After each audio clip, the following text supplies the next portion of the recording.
Good evening students. आज हम class 12 का सबसे इंपॉर्टेंट चैप्टर जेनेटिक्स पढ़ने वाले हैं। जेनेटिक्स चैप्टर है क्या, सबसे पहले समझते हैं।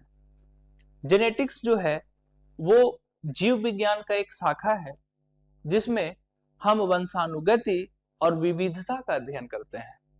वंशानुगति और विविधता का अध्ययन करते हैं, ठीक है।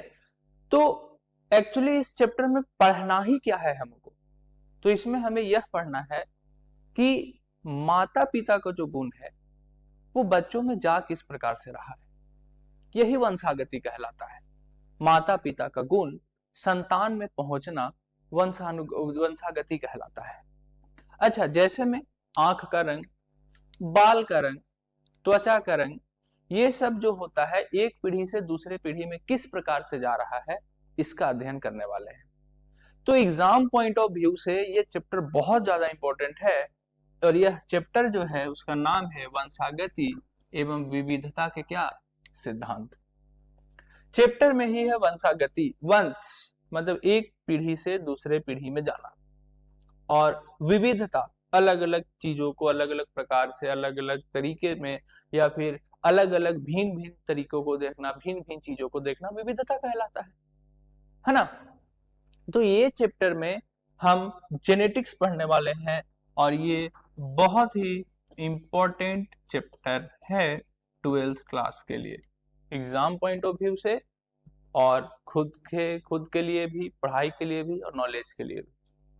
तो चलिए शुरू करते हैं चैप्टर। जेनेटिक्स पढ़ने से पहले आपको यह पढ़ना जरूर होगा कि प्रजनन कहलाता क्या है। तो प्रजनन क्या कहलाता है ये आप पहले के चैप्टर्स में जरूर पढ़ लिए होंगे। चैप्टर 3 मानव जनन था, उसमें आपको बताया गया होगा कि प्रजनन क्या होता है। तो समझते हैं, प्रजनन जो है जीवों में पाया जाने वाला क्षमता है जिससे वो नए जीव उत्पन्न कर सकता है, इसको हम प्रजनन कहते हैं, है ना। तो शुरू करते हैं, समझते हैं। प्रत्येक जीव में अपने समान नए जीव उत्पन्न करने की क्या क्षमता, इसे ही हम क्या कहते हैं, प्रजनन। इसे हम क्या कहते हैं, प्रजनन। और जो प्रजनन होते हैं वो दो प्रकार के होते हैं। कितने प्रकार के? दो। पहला होता है अलैंगिक जनन, अलैंगिक प्रजनन, और दूसरा होता है लैंगिक। अलैंगिक का मतलब क्या हुआ? अलैंगिक का मतलब हुआ कि जो इसमें जो जनक होंगे वो एक होंगे और जो अलैंगिक होता है वही क्लोन का निर्माण करता है। क्लोन कहने का मतलब है एक जैसा, सेम दिखने में, अनुवांशिकी रूप से भी और आकारिकी रूप से भी, उसको हम बोलते हैं क्लोन। पर लैंगिक जनन में क्लोन का निर्माण नहीं होता है। क्यों? क्योंकि जो लैंगिक जनन होता है वो विविधता को लाता है, वह भिन्न भिन्न अलग अलग जीवों को देखने के लिए मिलता है। उनका या तो आकारिकी बदला हुआ रहता है या उनका अनुवांशिकी बदला हुआ होता है। तो जो विविधता को लाता है, जो कुछ नया लाता है, वह लैंगिक जनन लाता है, और जो एक जैसा क्लोन का निर्माण करता है वो अलैंगिक करता है। तो समझ लेते हैं, अलैंगिक प्रजनन केवल एक जनक से, इसमें जनक सिर्फ एक होते हैं और संतान लगभग जनक के क्या होते हैं, समान, और इसे ही हम क्या कहते हैं, क्लोन। नेक्स्ट, लैंगिक प्रजनन। लैंगिक प्रजनन जो होता है कितने जनक से होते हैं, दो जनक से, दो विपरीत जनक से, एक नर और एक मादा, ठीक है। संतान जो होते हैं वो माता पिता से मिलते जुलते परंतु एक दूसरे से क्या होते हैं, भिन्न, और इसी को हम क्या कहते हैं, विविधता। इसी को हम क्या कहते हैं, विविधता। नेक्स्ट, सभी जीव जो होते हैं वो किसके बने हुए होते हैं, कोशिकाओं का। ये तो आपको पता होगा, क्लास 9th में भी पढ़े होंगे, 10th में भी पढ़े होंगे, 8 में भी पढ़े होंगे, हर सारे क्लास में पढ़ना है, ठीक है। Cell is the functional basic and structural unit of life. Cell is the smallest unit in the life. सबसे छोटी इकाई को कोशिका कहते हैं। सभी जीव इसी से बने हुए हैं। कोशिका सिद्धांत में भी यही है कि जितने भी जीव हैं वो किसके बने हुए हैं, कोशिका के बने हुए हैं, है ना। नेक्स्ट, अगला है जो गुणसूत्र और जीन। गुणसूत्र को इंग्लिश में हम बोलते हैं क्रोमोसोम। क्या बोलते हैं, क्रोमोसोम, क्रोमोसोम। क्रोमोजोम। क्रोमोजोम और जीन।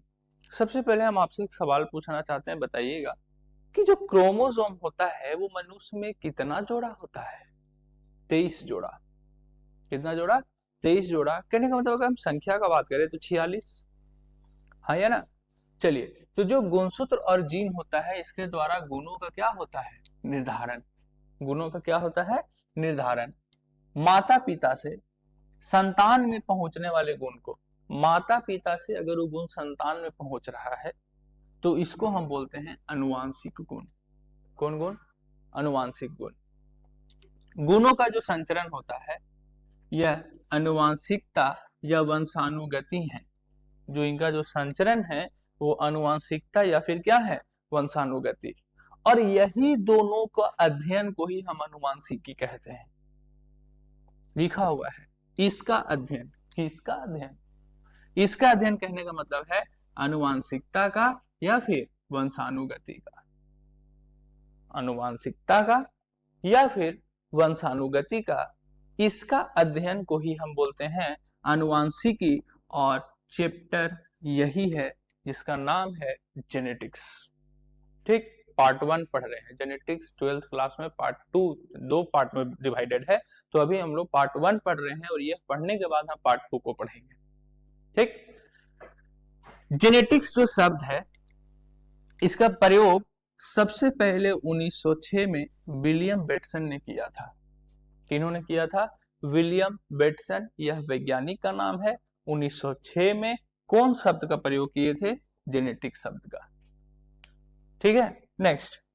लगभग 8000 से 10,000 वर्ष ईसा पूर्व कृषि वैज्ञानिक, कृषि जो खेती करते हैं ना, कृषि वैज्ञानिक, कृषि एग्रीकल्चर के लेवल मामले में उनको बहुत ज्यादा नॉलेज रहता है, कृषि वैज्ञानिक उनको बोलते हैं। वो क्या? जीवों का समानता और विविधता का उनको क्या था? ज्ञान। इसका मतलब उन लोग ये तो जरूर समझा पा रहे थे कि एक जैसा और अलग अलग जीव है, ये इतना ही जरूर पता लगा ले रहे थे कृषि वैज्ञानिक। ठीक है, तो उसी के आगे पढ़ते हैं। आगे पढ़ने से पहले पीछे क्लियर कर लेते हैं, क्योंकि याद करना बहुत जरूरी है, समझना बहुत जरूरी है। तो सबसे पहले हम लोग स्टार्ट किए थे चैप्टर, और ये चैप्टर में सबसे पहला जो टॉपिक था ये था प्रजनन। कौन टॉपिक था? प्रजनन। तो प्रजनन में हम सबसे पहले क्या पढ़े? अपने ही जैसे जो जीव होते हैं वो अपने ही जैसे संतान उत्पन्न करने की जो क्षमता रखते हैं उन्हीं को हम प्रजनन कहते हैं। उसे ही क्या कहते हैं? प्रजनन। प्रजनन दो प्रकार के, अलैंगिक और लैंगिक। अलैंगिक क्या था? इसमें एक जनक होते हैं और ये जो जनक होते हैं ये क्लोन का निर्माण करते हैं। किसका निर्माण होता है इसमें? क्लोन का, अलैंगिक जनन में। दूसरा था लैंगिक जनन। लैंगिक जनन में बताया गया कि इसमें दो जनक होते हैं विपरीत लिंग के, और इसमें विभिन्नता देखने के लिए मिलता है। उसी में एक मुख्य बिंदु था, उसके नीचे लिखा हुआ था कि जितने भी जीव हैं वो कोशिकाओं के बने हुए हैं। ठीक, तो जब हम नेक्स्ट स्लाइड आए तो नेक्स्ट स्लाइड में हम पढ़े कि जो गुणसूत्र और जो जीन होता है ये गुण को निर्धारण करता है। गुण का क्या करता है? निर्धारण। वंशागति और वंशागति और विविधता, ये दोनों का जो अध्ययन एक तरह से कहलाया, इसी को हम बोलेंगे जेनेटिक्स। और जो जेनेटिक्स जो शब्द है सबसे पहले 1906 में विलियम बेटसन ने दिया था। ठीक, अगला उन्होंने, ये वो पॉइंट है जिसमें लिखा हुआ था 8000 से 10,000 ईसा पूर्व कृषि वैज्ञानिक को नॉलेज था जीवों का समानता और विविधता के बारे में। वही में लिखा हुआ है, उन्होंने लाभदायक गुणों वाले पौधे को जानवरों का चयन कर पालतू नस्ल विकसित की। कृत्रिम चयन से जो नया किस्म बनाया गया था वो बनाया गया था साहिवाल गाय। कौन गाय? साहिवाल गाय। नेक्स्ट, वंशानुगतता के वैज्ञानिक सिद्धांत की खोज ग्रेगर जोहान मेंडल, इनका क्या नाम है? ग्रेगर जोहान मेंडल ने की। उन जिन्हें अनुवांशिकी का क्या कहा जाता है? पिता। अनुवांशिकी के क्या है? पिता। Father of genetics. तो फादर ऑफ जेनेटिक्स हुए ग्रेगर जोहान मेंडल। मेंटल नहीं, मेंडल, है ना? नेक्स्ट, ये अनुवांशिकी के क्या है? पिता।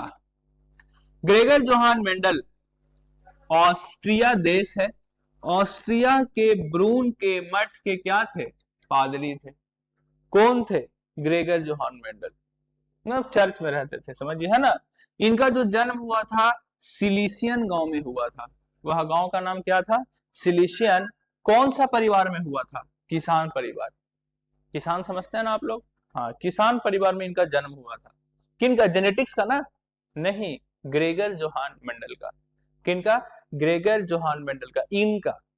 ठीक है। वे मेधावी छात्र थे।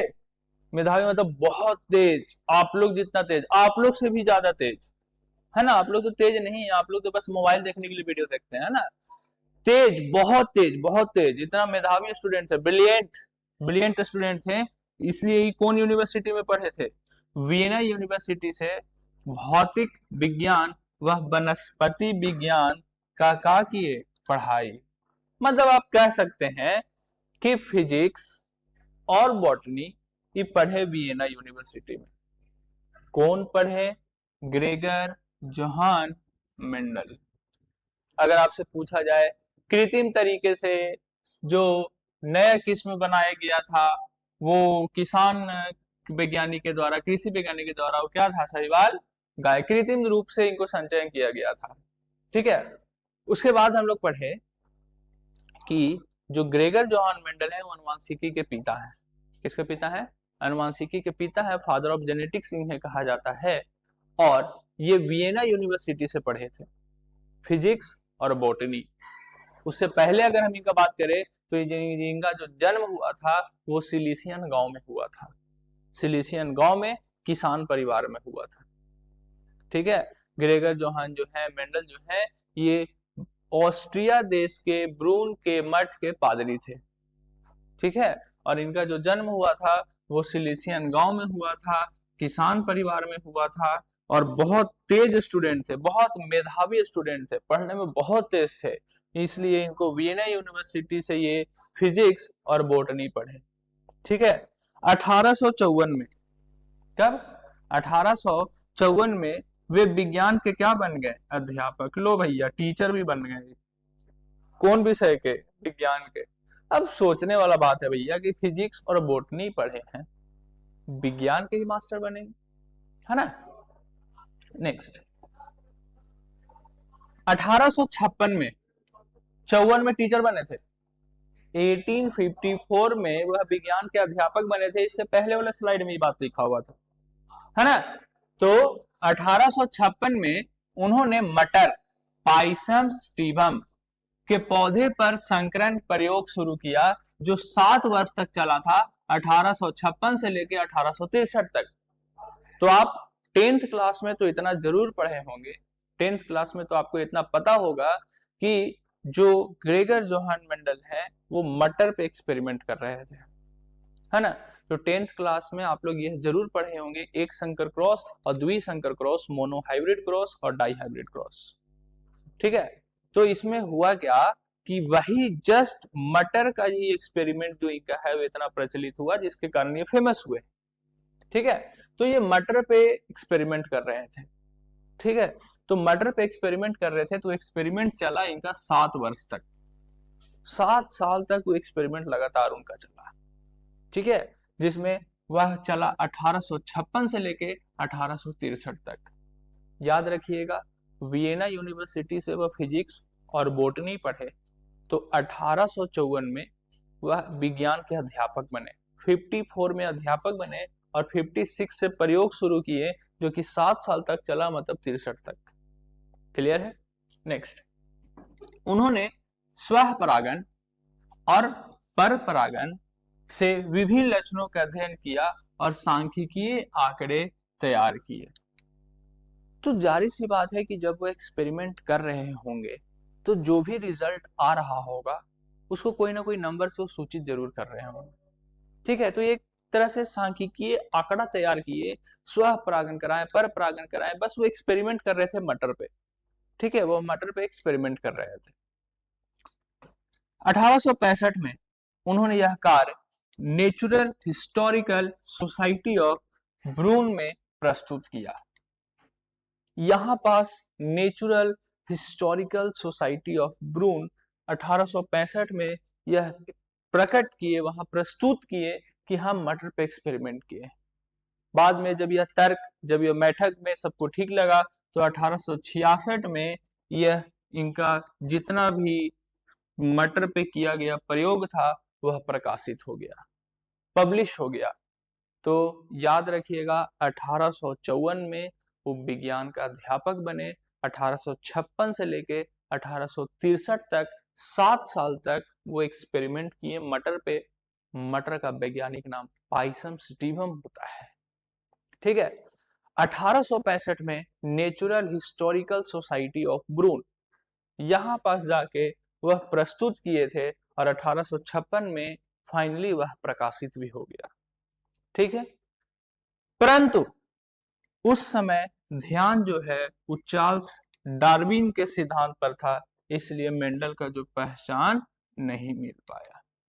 मतलब आप इस प्रकार से समझ सकते हैं कि ग्रेगर जोहान मेंडल जो है वह मटर के एक्सपेरिमेंट को प्रकाशित कर दिए, लेकिन उनको फिर भी ये लग रहा था कि नहीं यार, हम प्रकाशित तो कर दिए हैं लेकिन हम फेमस नहीं हो सकते हैं।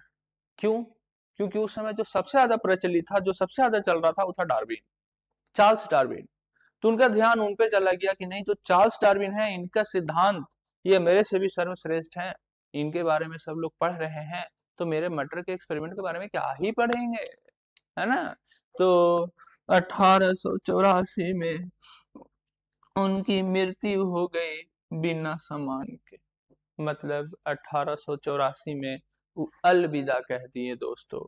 तो थोड़ा सा एक बार रिवीजन कर लेते हैं, कुछ साल से कुछ ईयर इसमें इंपॉर्टेंट जो हमको लगता है।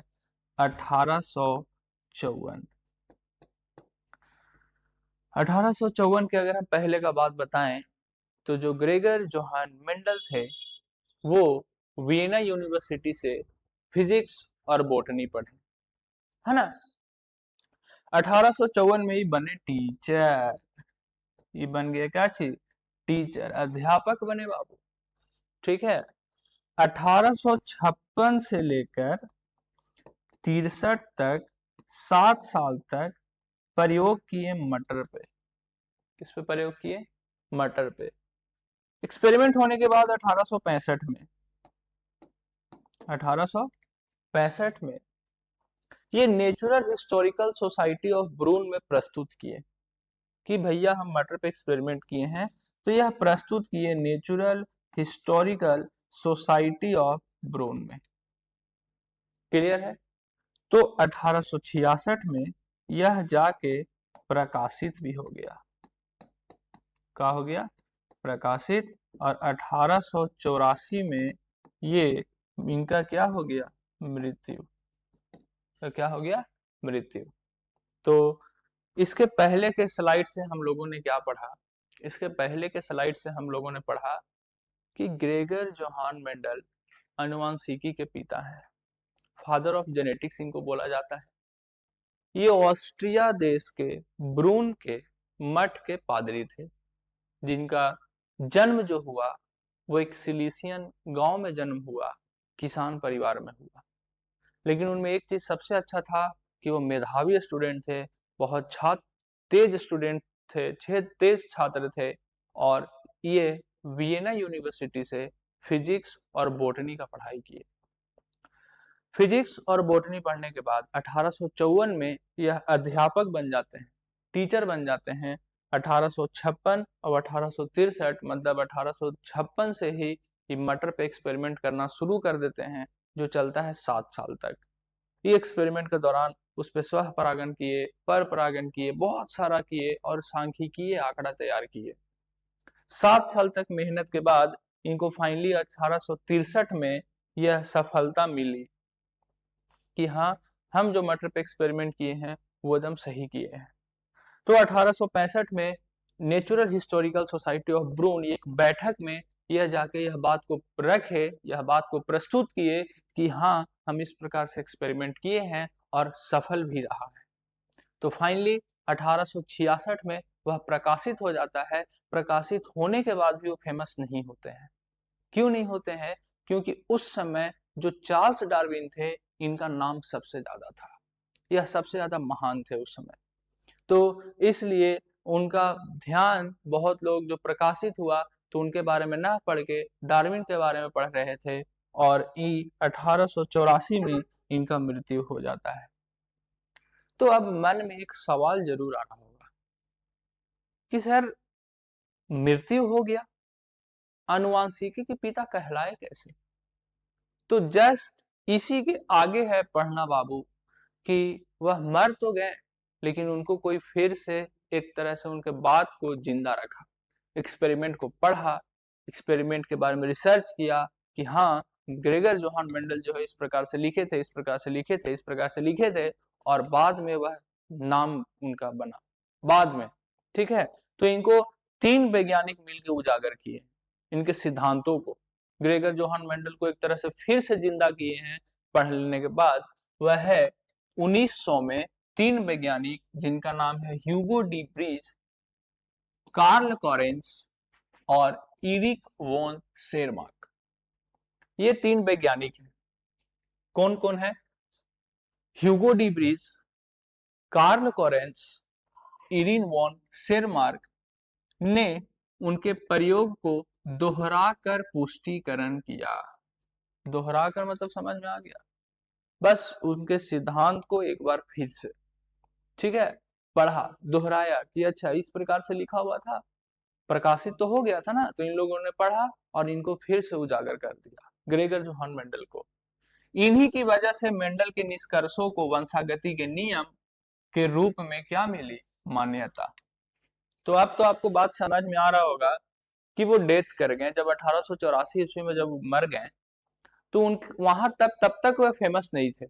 इनको फेमस किए 3 वैज्ञानिक मिलकर 1900 ईस्वी में, Hugo de Vries, Carl Correns और इरिन वॉन शेरमार्क। ये तीनों वैज्ञानिकों ने क्या किया? ये तीनों वैज्ञानिकों ने मिलकर मेंडल के नियम को दोहरा पुष्टिकरण किया, दोहराया कि अच्छा इस प्रकार से एक्सपेरिमेंट किए, इस प्रकार से एक्सपेरिमेंट किए। तो उन तीनों को लगा कि वाह, ये जो इंसान थे बहुत अच्छा चीज लिख के चले गए।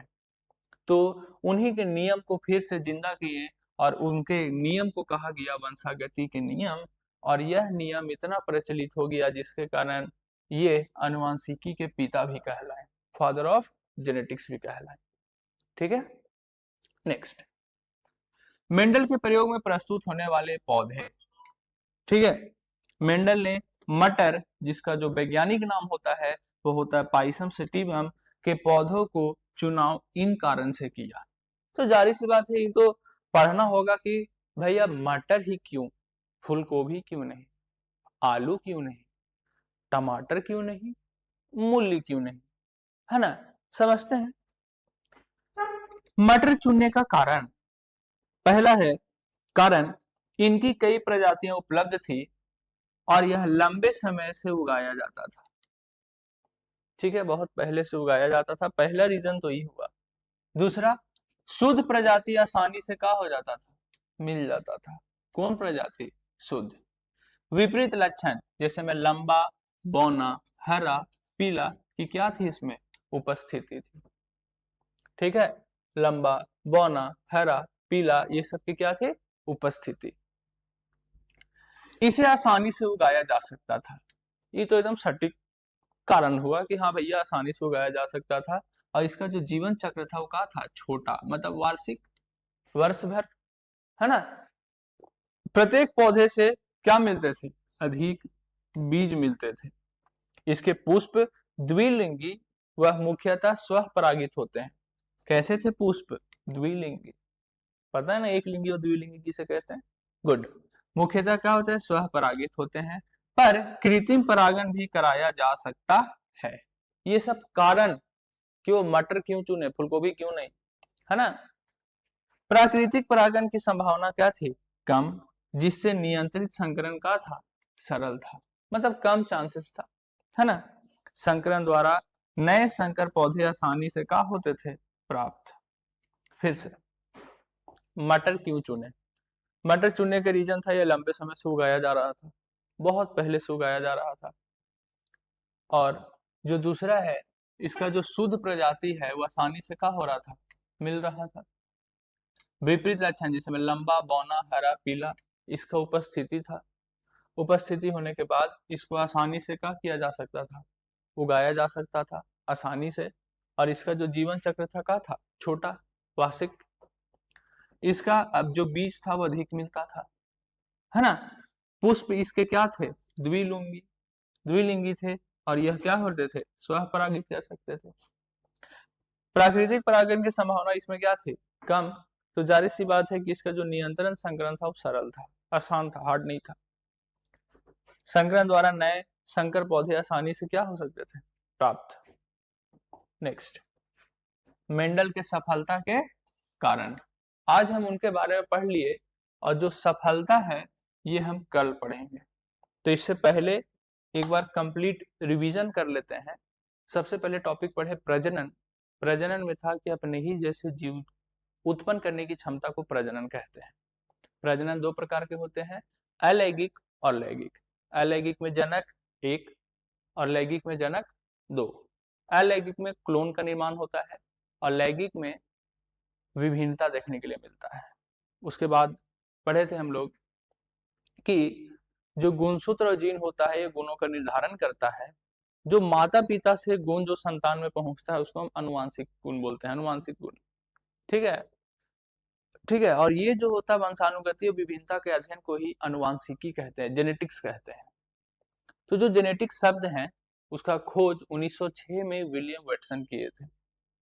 क्लियर है।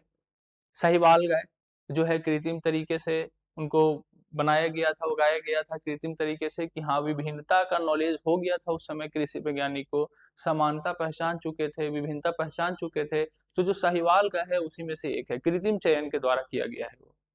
ठीक है। उसके आगे लिखा हुआ था कि जो ग्रेगर जोहान मेंडल है वो अनुवांशिकी के पिता है। यह बात के बाद लिखा हुआ था कि वह ऑस्ट्रिया देश के ब्रून के मठ के पादरी थे, चर्च में रहते थे, है ना।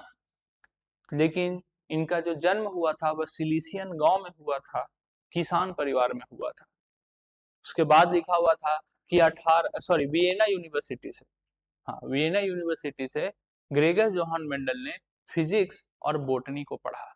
यह दो विषय से पढ़े थे वियना यूनिवर्सिटी से, जो कि था फिजिक्स और था बोटनी। ठीक है। नेक्स्ट, 1854 में 1854 में वो अध्यापक बनते हैं विज्ञान का, साइंस के टीचर बनते हैं। 1856 में वो एक्सपेरिमेंट करते हैं, किस पे, मटर पे, और मटर का वैज्ञानिक नाम पाइसम सेटिवम। कितना साल तक एक्सपेरिमेंट चला, 7। 1856 से लेके 1863, है ना। तो जब इनको 7 साल में सफलता प्राप्त हो जाता है तो ये नेचुरल हिस्टोरिकल सोसाइटी ऑफ ब्रून ये बैठक में जाकर शामिल होते हैं, वहां अपने बात को रखते हैं, प्रस्तुत करते हैं, और 1866 में उनका बात पब्लिश हो जाता है, प्रकाशित हो जाता है। ठीक है। लेकिन प्रकाशित होने के बाद भी ग्रेगर जोहान मेंडल, जो मेंडल होते हैं, वो फेमस नहीं हो पाते हैं, क्योंकि उस समय सबसे नामी वैज्ञानिक, सबसे ज्यादा वैल्यू लेने वाले वैज्ञानिक जो थे वो थे चार्ल्स डार्विन। उनका सिद्धांत बहुत अच्छा था, वो बहुत उस समय फेमस थे, बहुत प्रसिद्ध थे, जिसके कारण जो ध्यान है सब डार्विन पे ही लगा रहा, मेंडल पे नहीं। तो 1884 में मेंडल की मृत्यु हो जाती है बिना सामान्य के। तो इनको उजागर करने के लिए 1900 ईस्वी में 3 वैज्ञानिक आते हैं। ठीक है। ये तीनों वैज्ञानिक मेंडल के नियम को दोहरा पुष्टिकरण करते हैं, दोहराते हैं। ठीक है। Hugo de Vries, Carl Correns और इरिन वॉन शेरमार्क, ये तीनों वैज्ञानिक दोहरा पुष्टिकरण करते हैं, तब यह कहते हैं कि हाँ ये नियम जो है ये सही है। तो उन्हीं के नियम पे रखा गया, और तब से ये अनुवांशिकी के पिता के नाम से जाने गए।